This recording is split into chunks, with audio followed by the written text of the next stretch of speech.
We're now entering the latter stages of the Antrim Camogie Championships, with the senior grade now joining the other tiers with a schedule of knockout games to look forward to. With only 5 teams playing at senior level and 4 teams progressing to the semi-finals, it's last season's intermediate champions, Tiernaoge Randalstown, that drop out after suffering 4 defeats in their 4 games.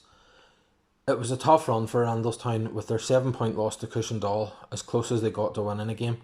But one hopes that while it might not seem like it now, there will be lessons learned that help the team moving forward.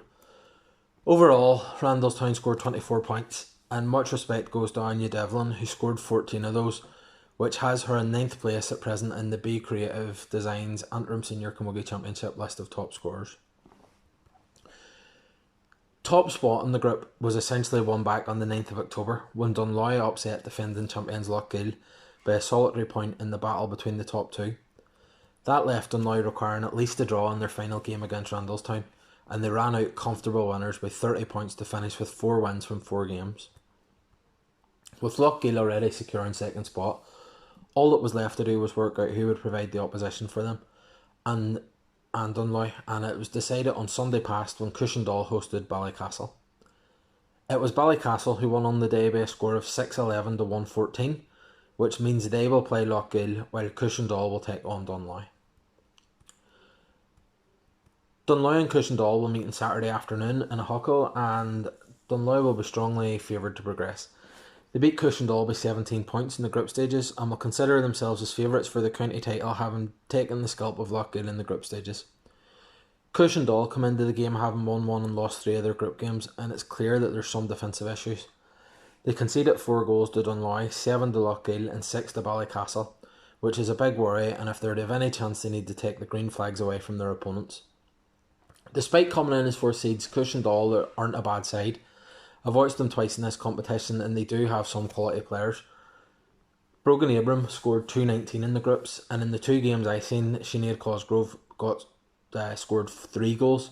County star Colleen Patterson is exceptional on the half-back line, and there are a lot of other very good young talents, with Sheena Woodhouse and Ellen Leach impressing in recent games that I watched.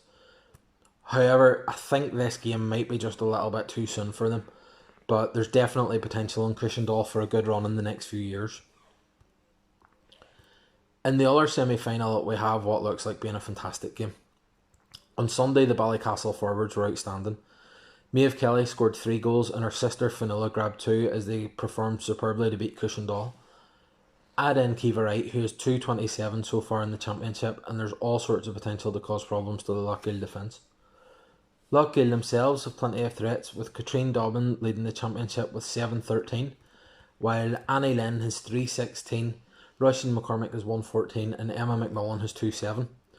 In the groups, Lochgill went to Ballycastle and won by 4 points, so they will start as favourites, but there really isn't much margin for error.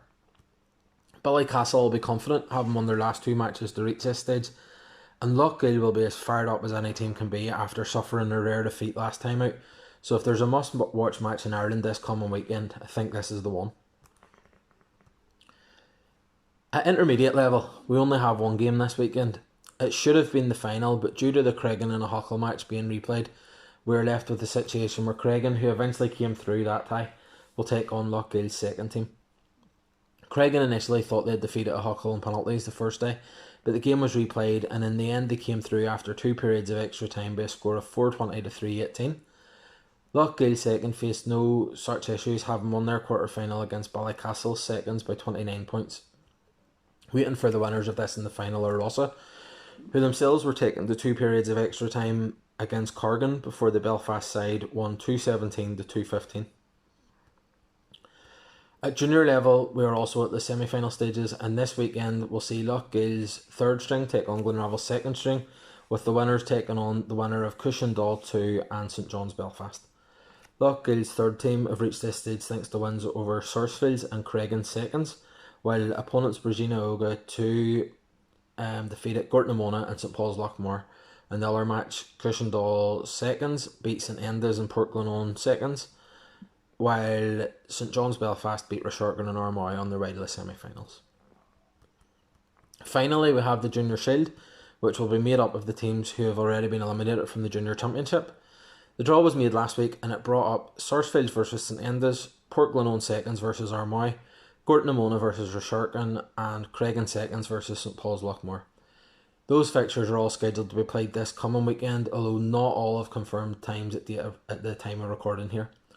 The draw was made for the semi-finals as well, and the winners of Port Glenone and Armagh will take on the winners of Gorton Amona versus Resharkin, while the winners of Craigan seconds and St Paul's Loughmore will play the winners of Sarsfields and St Enda's. Those games are due to be played on the 31st of October, and then the final will be on the 7th of November.